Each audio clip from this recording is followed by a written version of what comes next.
আমাদের দেশে কেউ মারা গেলে নামে মাত্র ক্ষতিপূরণের একটা তামাশা দেখি। এই ধরনের তামাশা না করে অপরাধ নিয়ন্ত্রণের জন্য সরকারের কাছে আমরা অনুরোধ করব, ইসলামের যে কিসাস রয়েছে, ইসলামের যে দিয়তের বিধান রয়েছে, ক্ষতিপূরণের দিকে না গিয়ে ইসলামের যে দিয়ত তথা রক্তপণ রয়েছে সেটার দিকে যাওয়ার আমরা সরকারকে উদাত্ত আহ্বান করব। কেন করব? ইসলামে একজন মানুষের জানের নিরাপত্তা অনেক বেশি, এবং কেউ যদি কাউকে খুন করে, হত্যা করে, তাহলে হত্যার প্রকারভেদ আছে। কাতলে আমাদ যেটাকে আমরা বলি, ইচ্ছাকৃত খুন, এটার ক্ষেত্রে ইসলামের কিসাসের বিধান, এবং তার ফ্যামিলি যদি মেনে নেয় তাহলে সেক্ষেত্রে দিয়ত। আবার কিছু খুনের ক্ষেত্রে ইসলাম দিয়তের বিধান দিয়েছে। আল্লাহ তাআলা সূরা নিসায় বলেছেন, মান কাতালা মুমিনান খাতাআন, কেউ যদি কোনো মুসলমানকে ভুলে খুন করে ফেলে, ফাতাহরিরু রাকাবাতিন মুমিনা, সে একজন মুমিন দাসকে আজাদ করবে।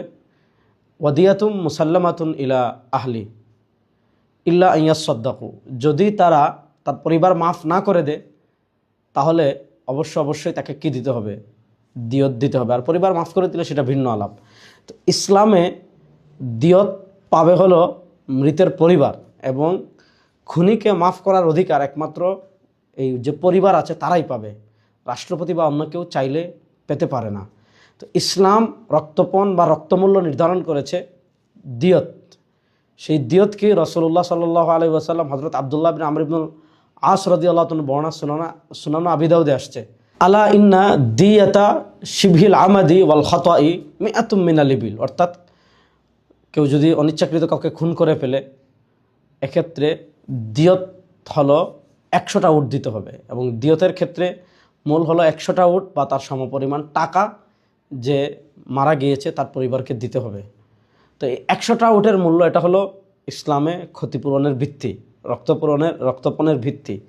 আমাদের দেশে যদি অপরাধ নিয়ন্ত্রণ করতে হয়, এই নামে মাত্র ক্ষতিপূরণ না দিয়ে বরং যারা এই অপরাধের সাথে জড়িত তাদের উপর এই দিয়ত যদি আবশ্যক করা হয়, তাহলে একদিক থেকে তারা কারো উপর জুলুম করার ক্ষেত্রে, খুন করার ক্ষেত্রে সতর্ক হবে, কারণ এটা দিতে তারা বাধ্য থাকবে।